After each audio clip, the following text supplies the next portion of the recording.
Dans cette capsule, tu vas découvrir comment à partir d'un document, l'on peut relever puis expliquer les preuves de l'expansion océanique. Je suis Ghislain Defoe.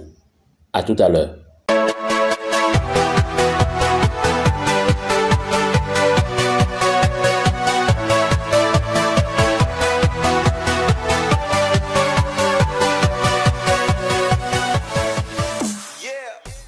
Pour relever puis expliquer quelques preuves de l'expansion océanique, je vais m'appuyer sur cette figure réalisée voici bientôt 10 ans. En la retrouvant dans mes archives, elle m'a paru mieux indiquée pour cette publication. Ceci dit, venons-en au sujet. Comme preuve de l'expansion océanique à partir d'un rift océanique, nous avons les inversions du champ magnétique terrestre appelées anomalies magnétiques fossilisées par les basaltes de la croûte océanique. De part et d'autre de la dorsale, l'on relève les anomalies positives et les anomalies négatives. Leur répartition semblable de part et d'autre de la dorsale justifie l'apparence schématique en peau de zèbre du plancher océanique. Les scientifiques ont aussi observé dans certains océans des alignements caractéristiques des volcans éteints et actifs.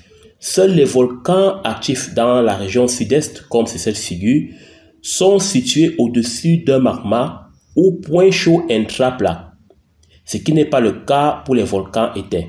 Cette distribution est bel et bien la preuve que la lithosphère océanique se déplace au-dessus d'un point chaud. Aussi, les laves en coussin qui résultent du refroidissement rapide de la lave basaltique suite à une éruption volcanique sous-marine, notamment au voisinage des dorsales, témoignent d'une activité magmatique appelée accrétion sous la dorsale, laquelle est à l'origine d'une lithosphère océanique laquelle repousse l'ancienne, d'où l'expansion. Les chercheurs ont aussi remarqué il y a longtemps qu'au niveau de la zone d'accrétion, la lithosphère océanique est plus mince, moins dense, plus chaude et plus jeune. Au fur et à mesure que l'on s'éloigne de la dorsale, elle se refroidit, devient plus dense et s'épaissit. Aussi, les roches qui constituent la portion de lithosphère sont plus âgées comparées aux portions de la lithosphère proches de la dorsale.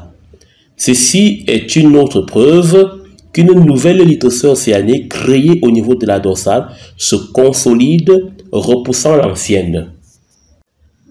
Et évidemment, non loin de la dorsale, l'on peut remarquer sur ce document les failles transformantes aux zones de coulissage entre les blocs d'une même plaque océanique. Bien sûr, une autre preuve de l'éloignement progressif de la lithosphère océanique de part et d'autre de la zone d'accrétion océanique. Voilà, je pense avoir atteint mon objectif dans cette capsule. Si tu as été édifié, n'hésite pas à manifester et surtout abonne-toi pour ne pas rater une autre capsule. À bientôt.